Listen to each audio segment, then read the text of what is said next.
আমাদের সাথে একটি গল্প শেয়ার করবে আমাদের এক ভাই। ভাই, আপনার নাম কি? মোহাম্মদ হাসান আল মামুন। হাসান আল মামুন ভাই। ভাই, আপনি জিন ভূত এগুলো বিশ্বাস করেন?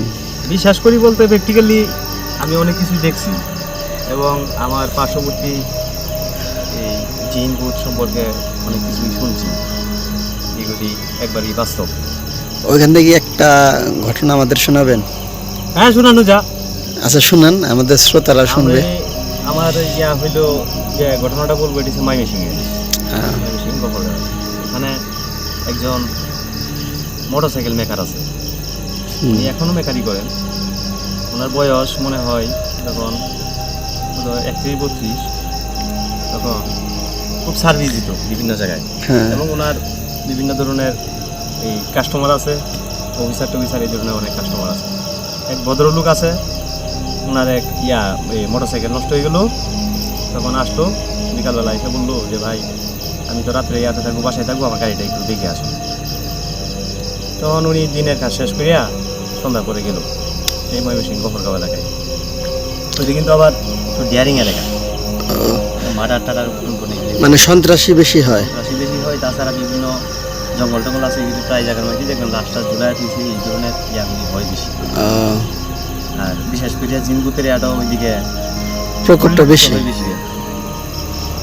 ওই দিন ওই যাওয়ার পরে গাড়ির অবস্থা দেখিয়া গাড়ি করলো যে ভাই পার্সেলগুলি লাগবে, পরে গফরগাঁও বাজার থেকে নিয়ে দিল। কাজ শেষ করে আসতে আসতে প্রায় 1:30 বাজে গেছে, রাত 1:30। তখন সে আবার একটা বাইক নিয়ে গেল।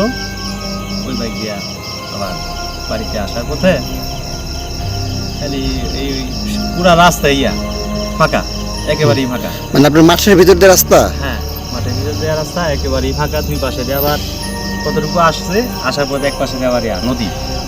নদীটাও আবার একটু চরের মতো কেটে রয়েছে, এই অবস্থা। একটু ড্রাই সিজন আর কি। পরে কতটুকু আসার পরে মোটরসাইকেল অটোমেটিক বন্ধ হয়ে গেছে, স্টার্ট বন্ধ হয়ে গেছে। অথচ তেল আছে, মোবিল আছে, যা কিছু আছে সবকিছুই ঠিক। মানে রানিং মোটরসাইকেল এতক্ষণ চলে আসছে, ওইখানে যাওয়ার পরে বন্ধ হয়ে গেছে। বন্ধ হওয়ার পরে হ্যাঁ, তো আবার মেকার নিজেই খুব ট্রাই করতেছে, গাড়িও স্টার্ট হয় না। পরে তো হ্যাঁ, আবার কি ঘটনা, গাড়ি স্টার্ট হয় না, কারণটা কি? পরে চিন্তা করি প্লাগের সমস্যা নাকি, প্লাগটা কইয়া করতেছে না, দেখে যায় না সব কিছু ঠিক আছে। কিছুক্ষণ পরে একজন ভদ্রলোক আসলো, ওই পাঞ্জাবি পরা, টুপি লাগানো, সাদা, মানে সব কিছুই সাদা, পাঞ্জাবি টুপি এগুলো সাদা, সাদা, একেবারেই সাদা। আবার ওনার সাথে আবার এই পিছন দিয়ে আছে 20-25 জন। আবার একটা খাডুলা আছে, খাডুলা মধ্যে একটা মরা লাশ। মানে হুজুর টাইপের লোক মরা লাশ নিয়ে মানে আসতেছে। তাও কি রাস্তা দিয়া না, রাস্তার নিচে দিয়ে আছে, ইয়াটা আছে না, চরটা নদীর পাড়ে দেয়া, এই পাশে আসার পরে উনি আবার ডাকতেছে, এদিকে জানা যাবে না, তাড়াতাড়ি এরকম ভাবে ডাক দিল দুইবার। তখন হ্যাঁ একটু ভয় পেয়ে গেল, কোনো মানুষ টানুষ নাই, হঠাৎ করে এখানে এরা এই জানা যায় করতেছে। আচ্ছা, জানা যাচ্ছে শুনে ওদের সাথে একসাথে যাবো, খালি জায়গায় যেতে পেরে গেছি। অথচ এই যে এরা যে জিন ভূত, এটা কিন্তু সে আর জানেই না, খেয়ালও নাই। তার সাথে আবার টুপিও নাই। ওরা আবার টুপি খোঁজাখুঁজি করতেছে পকেটে। পরে টুপি লাগবো না, আসো। হ্যাঁ, আবার বুঝে পাইছি টুপি লাগবো না, আসো। হ্যাঁ, আবার করছি কি, নিচে নামার জন্য প্রস্তুতি করছে। সে নামার কিছু 2-3 ট্যাঙ্ক বাড়াইছে। বাড়ানোর পরে হঠাৎ করে একটা গাড়ি আসতেছে। গাড়ি বলতে এটা পুলিশের গাড়ি, টহল দিতেছে। পুলিশের গাড়ি আইসা দেখে মোটরসাইকেল দাঁড়া রয়েছে পাশে, আবার লোকটাও নিচে নামতেছে। এই পর্যন্ত মানে পুলিশের গাড়ি আসতে আসতে আবার সে আবার নামে গেছে নিচে। নামে যাইতে আবার ওই লোকগুলি আবার সামনের দিকে আগাইতেছে। পরে আবার বলতেছে তার ইমামতি করার জন্য। তখন তো মানে একটা হয়েছে, পুলিশের গাড়ি আইসা আবার মোটরসাইকেল দেখিয়া আবার দাঁড়াইছে। দাঁড়াই আবার পরে ডাকতেছে, এদিকে আসো। ডাকে আনছে, আনার পরে বলতেছে তুমি এখানে কি করো? স্যার, আমি তো গেছিলাম মুখের বাসায়, এই সমস্যা, গাড়ি দেখিলাম, এখন তাহলে এনে নাম লাগে দাও। ও এখন তো এনে এই যে জানাজা পড়তে মানে এত রাত্রে জানাজা কি, কোথায় লোক, কোথায় কি? অথচ আর কোনো কিছুই নাই, ও, আর কোনো কিছুই মানে নাই। পুলিশ তো যখন জিজ্ঞেস করছে আপনি এখানে কেন, তখন ওই লোক বলছে আমি এখানে তো জানাজা পড়তে আসছি। জানাজা পড়তে আসছি, And জানাজা পিছন দিকে তাকিয়ে দেখে কেউ নাই। কোনো কিছুই নাই, একেবারেই মরা লাশও নাই, হ্যাঁ, আর এই যে লোকগুলি ছিল কেউ নাই। কেউই নাই। তারপরে পরে তো হ্যাঁ একেবারে নার্ভাস হয়ে গেছে, আর মানে হ্যাঁ তো আর তার ভিতরে ভয় ঢুকে গেছে।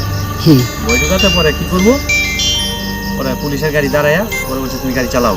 পরে গাড়ি যখন আবার স্টার্ট দিছে, গাড়িও স্টার্ট হইলো। হুম, গাড়ি স্টার্ট হওয়ার পরে ওটা এই আস্তে আস্তে আস্তে আস্তে করে কতটুকু যাওয়ার পরে আবার আর দাঁড়ায় রয়েছে। পুলিশও আবার এখানে কতক্ষণ স্টে করছে যে সে যাইতে পারে কিনা, নর্মালি ভাবে যাইতে পারে কিনা।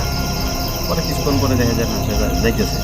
যাওয়ার পরে তো একটা না 4-5 দিনই আসিল, কঠিন জ্বর জ্বর ছিল।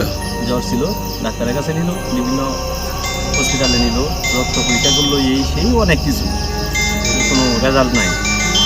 লাস্ট মুহূর্তে এক কবিরাজের মাধ্যমে পরে করলো, ট্রিটমেন্ট করলো। হুম। করার পরে কবিরাজে সব কিছু বলে দিল হুম। যে এরকম এরকম ঘটনা হয়েছিল, এই সেই। পরে সব কিছু করলো।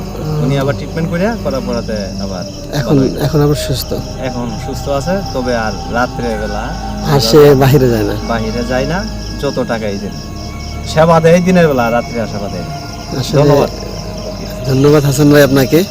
আসলে আপনারা যারা রাতের বেলা বাইরে বের হন, অবশ্যই আপনারা সাবধানতার সাথে বের হবেন। সাবধানতা অবলম্বন আর যখন যাবেন অবশ্যই কাউকে নিয়ে যাবেন, একা অত দূরে যাওয়া ঠিক না। রাত একটা মানে বিশাল রাত, অনেক রাত, এই রাতে একা একা চলাফেরা খুবই ঝুঁকিপূর্ণ, রিস্ক। আসলে আপনারা যারা জিন ভূত এগুলো বিশ্বাস করেন না, আসলে যাদের সাথে এই ঘটনা ঘটে না তারা বলতে পারবেন না ওই সময় ওই মুহূর্তটা কতটা ভয়ঙ্কর, কতটা অসহায় হয়ে পড়ে মানুষ। যার সাথে ঘটে সেই একমাত্র বুঝতে পারে। ধন্যবাদ হাসান ভাই আপনাকে আমাদের একটা ভালো সত্য ঘটনা বলার জন্য। আল্লাহ হাফেজ। ঘটনাটি যদি আপনাদের কাছে ভালো লেগে থাকে তাহলে অবশ্যই একটি লাইক করবেন এবং ঘটনার ভালো মন্দ কমেন্টস করে জানাবেন। আপনাদের কারো যদি এমন ঘটনা থাকে তাহলে অবশ্যই আমাদের কাছে পাঠাতে পারেন। আমাদের চ্যানেলটি সাবস্ক্রাইব করে রাখবেন নতুন আরও সুন্দর সুন্দর ঘটনা পেতে। সবাইকে ধন্যবাদ।